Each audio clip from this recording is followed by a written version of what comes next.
What's in store for your business this week at Staples? Doing business like a CEO while saving like a CFO. Staples has all the supplies you need to run your business like a boss at prices that'll make your bookkeeper smile. Now that is an achievement. Everything from markers and pens to 2019 desk calendars. And right now, a 12-pack of Sharpie markers and an 8-pack of Expo dry erase markers are only $4.99 each. At Staples, where there's a whole lot in store. Ends 1/19/19, in store only.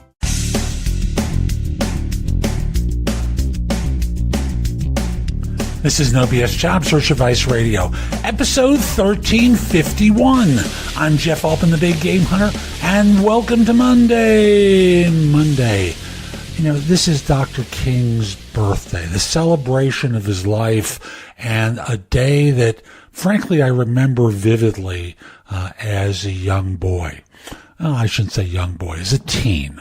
And this is not a show honoring him.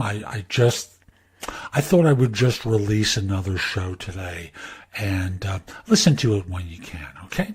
And this show is called Don't Delete the Recruiter. Hope you find it helpful. Hope you give it a great review in Apple Podcasts or wherever you listen to the show.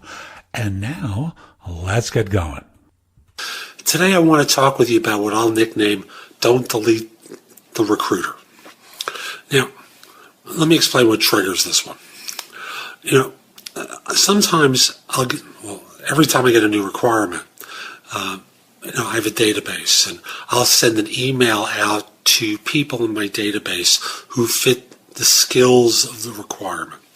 And I'll just very simply say, I'm doing a search for a client. I'll describe what the client is or does, where they're located. I'll describe the position and the compensation. I'll continue by saying, it's been a long time since we've been in contact. I thought I would drop a note to you and see if you might be interested. If you're qualified, interested, and available, please email a copy of your resume to me and I provide my email address. Now, way too often, I receive a response that is almost yelling at me. I told you to delete my email address before. Or it'll say, get rid of this, or it'll just simply say remove, the polite version of go away. And that's okay. However, I want to explain to you why it's not really in your interest to do any of those. And I want to start with a premise that I think you can agree with. The person who gets ahead isn't always the smartest. They don't always work the hardest, although those are two great qualities to have. People get ahead by being alert to opportunity. Sometimes those opportunities are internal to their organization. More often than not, they're external. Can you agree with that? If you can't, you can skip the rest of this video. If you can, then I'll simply say, you can't predict when opportunity is going to land at your lap. It won't necessarily arrive at a time where you decide that it's the right time. What you can do is just remain alert. Now, you'll receive many emails from recruiters that'll seem absolutely wrong.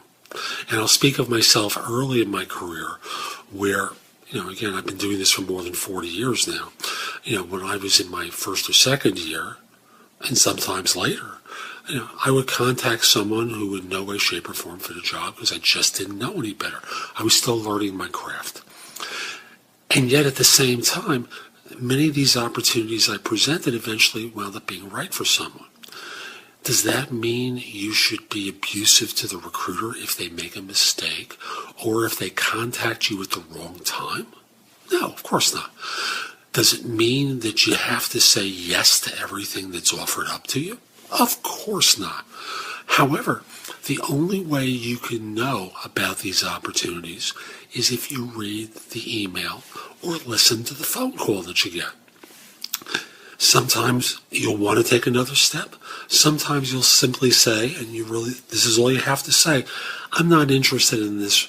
It doesn't sound like a worthwhile opportunity for me at this time. Thanks. You can stay in touch with other things. I'm not aggressively looking. But if you think there's something that makes sense, just give me a call, send me an email. It's really that simple. Because again, if someone said to you, and I'll use my own name here, Jeff, I have an opportunity for you to go on TV and be a reality star, doing a pilot for a show on TV, do you think I would hang up? No, of course not. I'd want to know more. I might audition. I might do more. But if I wasn't interested, all I had to do is say, thank you. I'm very flattered that you reached out to me. It doesn't seem like something I'd want to do.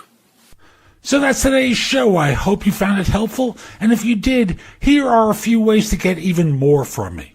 First of all, visit my website, www.thebiggamehunter.us. I have several thousand blog posts there that you can watch, listen to, or read to help you find your next job. If you want the best of my advice, join JobSearchCoachingHQ.com, where I've curated my information with a focus on interviewing. If you have a few questions, contact me through the Magnify app for iOS. That's Magnify with an I at the end, or PrestoExperts.com, where you can call me. Schedule a specific time with me through chat on Magnify or by connecting with me on LinkedIn at linkedin.com/IN/The Big Game Hunter. Once we're connected on LinkedIn, you can message me about coaching you, speaking with me about a resume or LinkedIn profile critique, help with a salary negotiation, my trusted advisor services, as well as scheduling me for Magnify or for PrestoExperts.com. Like you, I don't work for free. You can also take my classes on Skillshare and become a premium member using the link in the show notes and receive 2 months for free instead of just the one that the site offers. Skillshare offers thousands of courses, not just simply mine. It is a great resource in a variety of different areas. Subscribe to my other podcast, which is called Job Search Radio. This one is number 1 in Apple Podcasts. Job Search Radio is number 2. Subscribe to both. You will get great information 7 days a week from this show, 6 days a week from the other. Lastly, I want to encourage you to join my group on Facebook called Career Angles. It's free to the first 500 people who join and is focused on helping you do better at work. Information is shared daily, and we're building a supportive group there to provide advice and counsel during difficult times. Again, the group on Facebook is called Career Angles. I'll be back tomorrow with more. In the meantime, have a great day. Be great!